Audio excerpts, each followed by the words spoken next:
Hello, everyone. It is May 15th, 2021, and I want to welcome you to episode 8 of the Square Circle News Network. As always, I am your host, Aaron Patrick. And as always, I want to thank you so much for taking the time to click on this link and join me in this video. And as long as you're here, why not give it a subscribe? Check out future content, check out past content. Be happy to have you part of the family and just want to take you on this journey and grow this channel as much as we can. As long as you're here and you've subscribed, why not give me a thumbs up? Click on that little thumbs up icon. Feel free to leave comments on the video. Let me know what you think. If you have any suggestions, questions, or if you disagree with something I'm putting out there, feel free to let me know. All I ever ask is to keep it respectful. And as long as you're also here, why not click the bell icon every time I upload new content and you're subscribed? If you click on that little bell, you're going to be notified every time something new gets posted.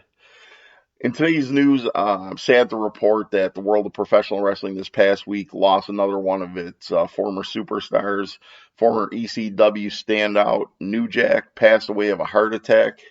New Jack's real name was Jerome Young, and he passed away at a very young 58 years of age. New Jack got his start with Jim Cornette and Smoky Mountain Wrestling, which is, considering New Jack's violent style, kind of surprised that Jim Cornette saw something in that kind of talent and gave him the opportunity he did. But good for him. It got New Jack his start, and of course, New Jack really made himself known in ECW. He was most notably known for taking huge bumps off the balcony at the Hammerstein Ballroom. And anytime he could get his hands on a sharp object, he was stabbing one of his opponents. So definitely an ultra violent style, but it definitely attracted a lot of fans to the ECW brand. And New Jack remained a standout for his entire duration in that in the ECW promotion. Sadly, New Jack suffered with addiction during his life, and that, along with the toll that his extreme and violent wrestling style took on his body. I'm not a doctor, but I'd be willing to bet that all factors contributed to his very, very untimely passing. So all prayers and condolences to his family, his friends. I know his wife put out a tweet recently asking to not receive any calls for about a week, just needing some time to let this sink in and absorb, and hopefully everybody respected her wishes. And again, the best to her and the rest of the family involved, and hopefully this is something that they can come to grips with and deal with soon and move on and just respect the legacy of New Jack. I'm going to move on to WWE right now. News of the WWE. John Cena was recently spoke to Nick Harley on the Den of Geek and expressed his extreme interest in returning to WWE wrestling. He commented that, himself, as long as the rest of the world is just looking for things to get back to normal, and that he appreciates everything that WWE has done for him and the life it's given him, and he definitely wants to contribute and give back. So I would not be surprised to see John Cena coming up in a match at the next year's WrestleMania.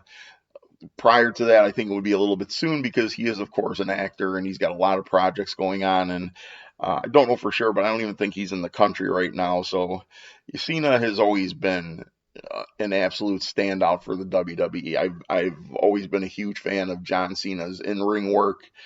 And as I've said before, he is probably the last superstar of that magnitude that will ever come out of the WWE, because Vince McMahon's not going to allow anybody to get bigger than the business anymore. And John Cena certainly is. He's got the name and the face and the recognition where no matter what he gets involved in, everybody knows who John Cena is. They see him on the commercials. They see him hosting TV shows, movies, you name it. He's right up there. I mean, of course, there's not a lot of people in Hollywood that have the magnitude that The Rock has. That's a whole different stratosphere, but Cena certainly is up there as far as the popularity and being as recognizable as The Rock. So it'll be interesting to see if Cena does make a return to the WWE and has a program going into WrestleMania, who he'll be involved with and what exactly that's going to entail. But best wishes to him. I love John Cena. I have no nothing ever has made me feel any type of way about John Cena other than positivity. He's a great wrestler, just phenomenal look. He's got all the tools, and he certainly can perform in the ring as good as and better than most. So best of luck to John Cena. This past Friday, yesterday actually, Smackdown ratings dropped below 2 million again. They were at a average of 1.8. And I kind of predicted this last week. The ratings went up again over 2 million when WWE announced its throwback edition of SmackDown. And as I indicated on the last podcast, that this is what the WWE does when it's in ratings turmoil. If they're suffering low ratings, if program ratings are dropping, they always rely on the past. Excuse me. And they did that again during this throwback show. The only thing is, although it did bring in viewers and put them back over a 2 million rating, it didn't deliver because people were expecting, I'm sure, expecting actual bigger appearances by throwback superstars from the Attitude Era, because this certainly focused on the SmackDown of the 90s, basically when SmackDown started. And there was video clips and things like that, but with the exception of like Teddy Long, and I don't remember who else appeared, but there was very small actual physical presence. So I knew this was coming. I knew that once they got back to their regular programming, ratings were going to drop again, and unfortunately they have. WWE really needs to wake up to the issue of what's going on with their programming and the quality of their programming, because they're suffering, they're floundering, and they're continuing to hurt themselves. And as powerful as they are, as much money as Vince McMahon has, as recognizable as the WWE is, as big as a company as it has grown into, there will come a point where they're going to put themselves in a position that they can't recover from. And I have no, I'm not going to say that I have any feelings towards the WWE where I'm hurt or saddened by the state of their programming, because I've been a fan. I've done it all over the years. I've bought the merchandise. I've bought the event tickets. I've been to WrestleMania. I've been to other pay-per-views. I've been to house shows. I've been to Raw, Monday Night Raw Live. I've been to SmackDown. You name it. I've done my part to invest in the WWE and to invest in the ratings, and they're the ones that are tanking the programming and not really caring about what they're delivering to the fans. So I'm not going to feel bad if they're just going to continue on this path and really not care. And if it gets to the point where they can't recover from it, that's all on them. It's not on the fans. You can't blame the fans for turning on the programming. That's completely unfair, because when the programming was good, the fans were there. And they made this comment last week, maybe a little bit earlier, about how they were so disgusted by the AEW Blood and Guts match that it set the industry into business back 30 years. And my comment was, good. Absolutely good, because 30 years ago was when WWE programming was at its peak, when it was delivering some of the biggest ratings that you could find on television in general. It was monstrous 30 years ago. So if you're going to tell me that AEW is taking programming back to that era, when they're going to bring fans in record numbers and give you some of the most exciting programming, I'm all for it. Excellent. Keep it coming. I have no issue with that. And if the WWE doesn't wake up, there's going to come a tipping point where they're going to be in more trouble than they can get themselves out of. And I'm not wishing that on them, but I really, at this point, don't feel bad for anything that happens. Moving on to also in the WWE, Sami Zayn got himself in trouble with Vince McMahon and Triple H just a couple days ago. Uh, with the turmoil going on in the Middle East with Israeli bombing Gaza. Just an awful situation, but on the same page, I'm not condoning anything that happened there, and I'm not taking any sides. But the reason I'm not having an opinion or taking any sides is because I don't fully understand what happened there. I don't know who's responsible for what, why whatever happened. So without that knowledge, I'm not in a position to comment. I'm not educated enough on the subject to comment on it. It would not be fair and it wouldn't be right. But Sami Zayn took to Twitter and he sent out the following tweet. The bombing of Gaza by Israel, maybe not the most, regarding the bombing of Gaza by Israel, maybe not the most tasteful statement to make within hours of Israel bombing Gaza and killing 20 Palestinians, 9 of them who were children. But then again, I'm not a soulless piece of shit politician, so what do I know? So basically, Sami Zayn is throwing this all in Israel's lap. Maybe he's right, maybe he's not. I don't know. It's like I said, I'm not going to comment on that part of it, but it's, I've talked in the past about wrestlers and entertainers getting involved in political matters and making their opinion. Wrestlers and entertainers are very influential, and they're influential to a lot of people who don't do their due diligence and really formulate an educated opinion on things political, worldly, things that are ultra important. So you're basically, if somebody's a fan of Sami Zayn, they're going to jump on this and they're going to be right behind him and say, good for you, good for speaking out, to hell with Israel, they're this, they're that. And that's really not fair without knowing the full story and without knowing exactly what's going on. So I've always thought that wrestlers, entertainers of any kind, musicians, should really keep their political opinions more to themselves and let people figure it out. Open the books, go online, watch the news stories, read the reports, and really absorb and get an understanding for what's going on. It's not as simple as listening to your favorite entertainer and saying, "Oh, I like them, they're right." It's irresponsible, and Sami Zayn has since taken the post down because he was instructed to by WWE, Vince McMahon, and Triple H, and not sure how this is going to sit in his future with the WWE, but we all know that Vince McMahon can be kind of spiteful, and this is a situation where a lot of Israeli groups, Dave Meltzer reported on the Wrestling Observer newsletter that pro-Israeli groups reached out to WWE regarding the tweet, which included cancellation threats. And, that's all Vince McMahon needs to hear. And he's gonna make sure that this doesn't happen again. He's gonna make an example out of Sami Zayn, and we don't know yet what that means, but I'm sure we'll find out soon. Moving on into AEW news, the last edition of Dynamite featured the John Moxley, Yuji Nagata, and New Japan United States Championship match, and it was a phenomenal match, as I expected it to be. I've talked over and over again about the quality of New Japan talent, and Yuji Nagata is a guy who's 53 years old, and although I'm not a big fan of wrestlers performing past their prime, Nagata really did not look out of place in this match. New Japan has that strong style of wrestling where they hit harder than normal matches and a lot of normal wrestling organizations. They've put so much physical force into what they're doing to make their product so much more believable.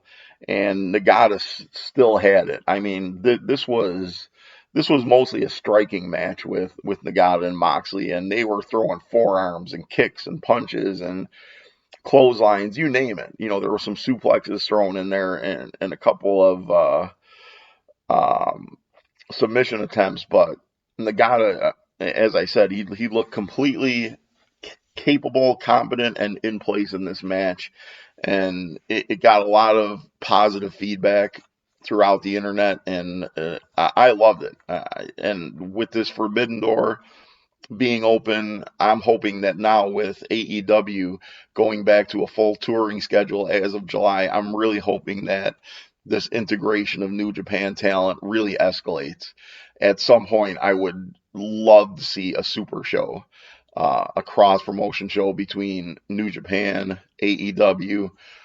I talked about how small Impact is and really how irrelevant they are in the big picture of professional wrestling, but I'm completely fine with them getting their talent involved.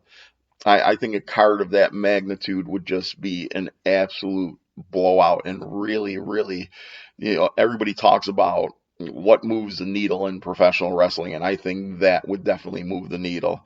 That's something that the wrestling fans in the wrestling world really needs. I think that would spur so much more interest in the product moving forward, and I look forward to this. And it was also interesting to note that during the course of the Moxley Nagata match, the camera very, very briefly focused on the stands, and Rocky Romero of New Japan Pro Wrestling was in the stands.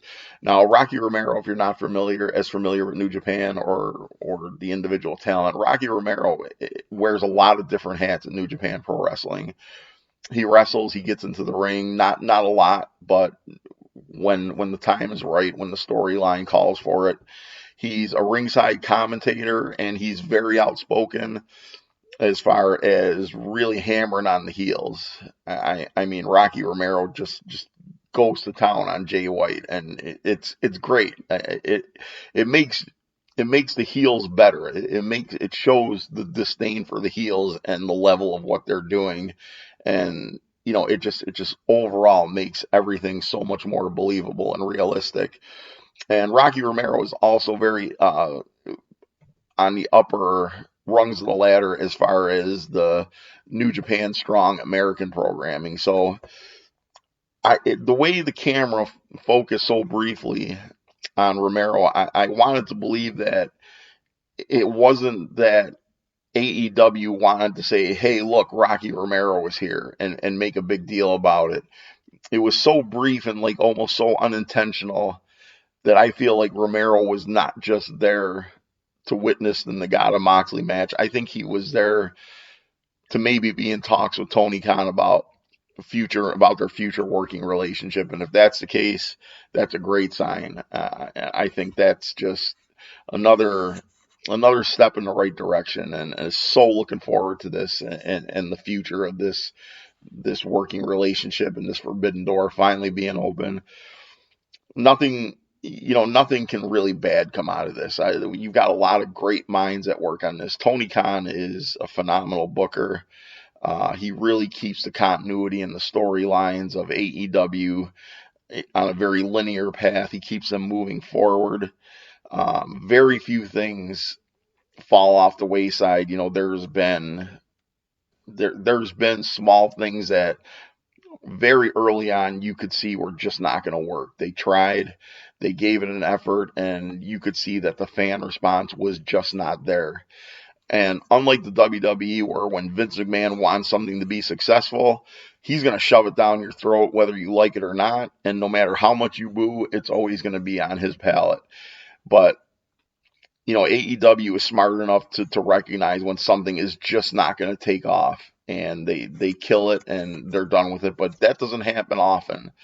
The last thing I can remember is the group that Brandy Rhodes started, the Nightmare, the women's faction. It was clearly not working, and at a point, and really it wasn't so much the idea. It was at the point where the AEW women's division was really weak. It was so early on, and they were at their point where they were just getting criticized top to bottom over and over again about the quality of their women's division. It just wasn't taking off, and they pulled the plug, and rightfully so.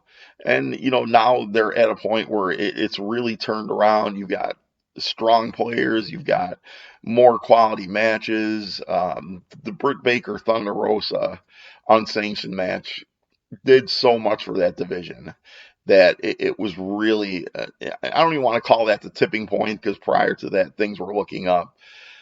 They were getting better, and people were taking notice, and it was being considerably more respected. But that match right there was what really sealed the deal for the AEW women's division, and I think that's what gave it credibility. And from that point moving forward, hopefully they get some more strong talent signed. I know there's free agents available.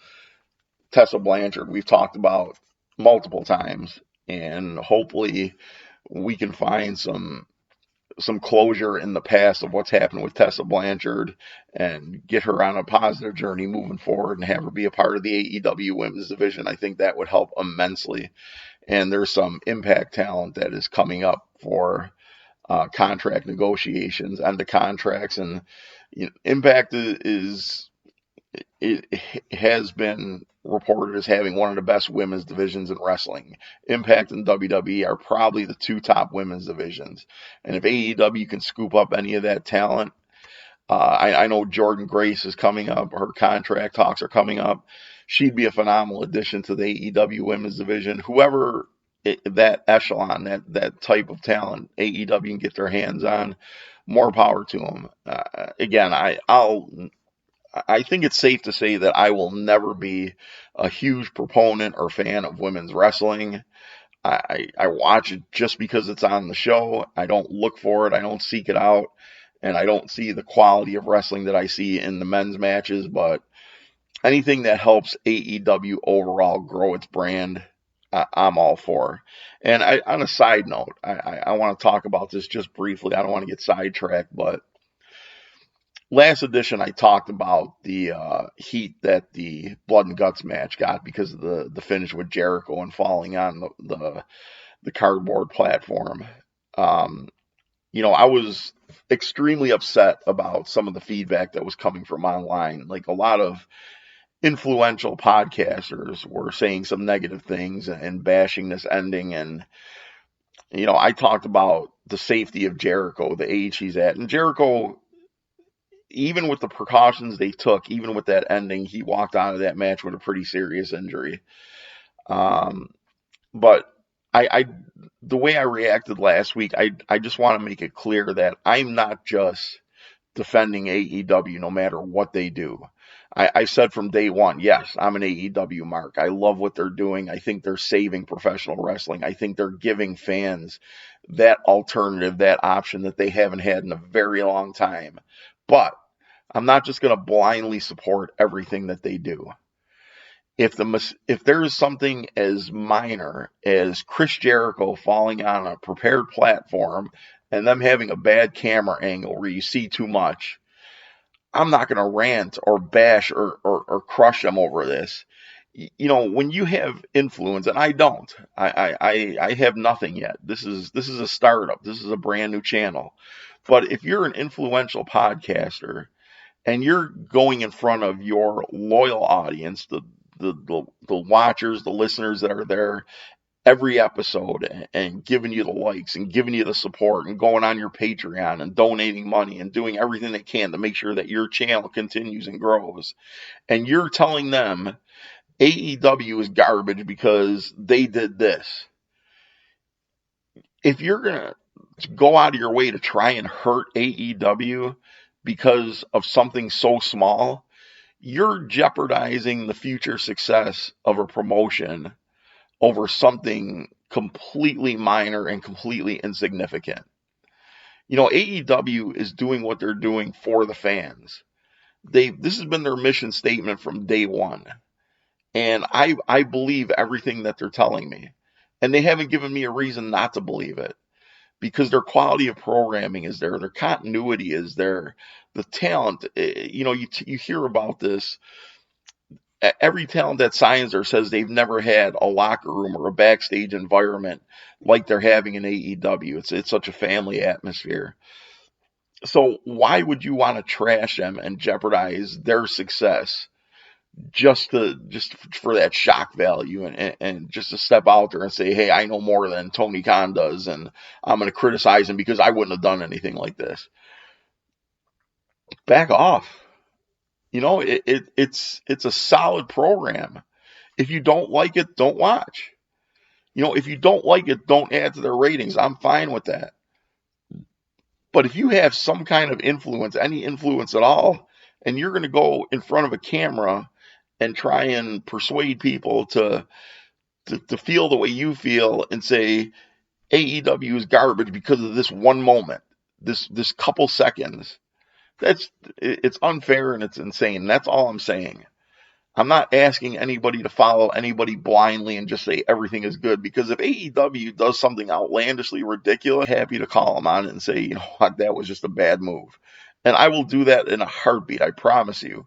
But I'm not going to bash this product over something so small and try and hurt their future because, a camera was in a bad spot for a second.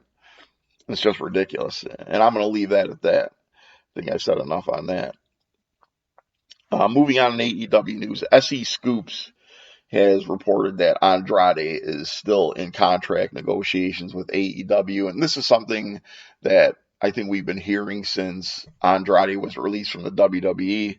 Of course, just very recently he did put out a public social media challenge to Kenny Omega for the AAA championship that Omega's had, it seems like, for it's got to be at least a couple years now.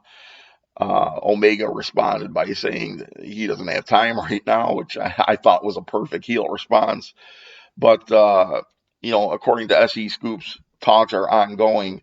Now, as an offshoot to this story, there's an article right now, and I'm going to pull this up so I can actually quote it because I don't want to misquote it. But there are rumors going on right now that there's some animosity and bad blood between the elite in AEW. And Wade Keller of PW Torch posted this in a recent podcast, and I'm going to read his quote verbatim. There's going to be a book written someday by some of these EVPs or someone else closely observing, and we're going to learn about a lot of dysfunction, Keller said. We're going to learn what a very short honeymoon period there was between certain key people in the company who aren't even talking to each other anymore. I think we're going to find out that I know there are people in other wrestling companies saying that the Bucks and Cody and Kenny, it's not going to be that long at all before they want to have nothing to do with each other. The honeymoon period is going to be short. This could be true. I don't have any knowledge of this being true or untrue, but this has been a rumor that's been circulating for what's getting to be a little bit of period of time now. So there could be some truth to this. And if there is, I hope they get it worked out. All in all, I think if there is any animosity between anybody in the original elite, it's not going to hurt the overall success of AEW. But there is also reports going out. Jason Powell of ProWrestling.net reports that there's a major free agent, a difference-making star, that is hesitant to sign with AEW due to the reported infighting. I hope this is not a fact. If you're a wrestling talent and you're coming out of WWE, or maybe you haven't even been to WWE, or maybe you've been out of WWE for a long time, I don't know who the stars are talking about. When they're saying difference making, I don't know that Andrade is difference making. They could be talking Daniel Bryan, they could be talking CM Punk, they could be talking Samoa Joe. I don't know. But if you're seriously considering not going to an organization because the elite has some bad blood going between them right now, that's just crazy. Excuse me, you're jeopardizing your pro wrestling future really for no reason. I don't understand that. So, hopefully there's not a lot of truth to this part of the story. But, if there is, if someone doesn't want to sign, don't sign.